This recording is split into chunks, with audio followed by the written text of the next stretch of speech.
I think what you're hinting at, and I think what I found was the most interesting part in researching this piece, was at the very end, a man named Leopold Kohr, who wrote this book called, I have it open here. I always forget names.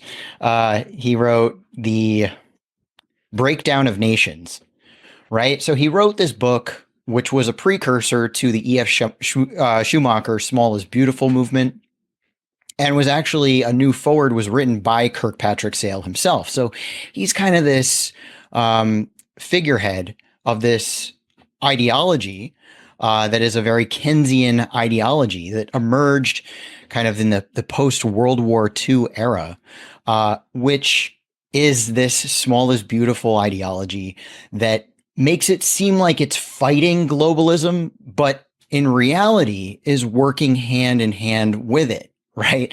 So the real giveaway in Leopold Kohr's book, The Breakdown of Nations, is that he says that the best example of this small is beautiful ideology was the Roman Empire and its small feudalistic city-states. And that the reason why these small city-states are good is because they're easy to control.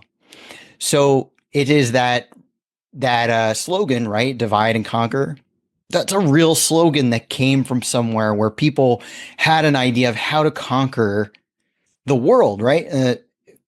People throughout the world was to divide them, and then they're more easily controlled. So this idea that we need to break things down and decentralize goes, a lot of the conventional wisdom says that, oh, that's a way to avoid globalism, right? This homogeneity, this one world authoritarian order, when in reality, it actually works hand in hand with it.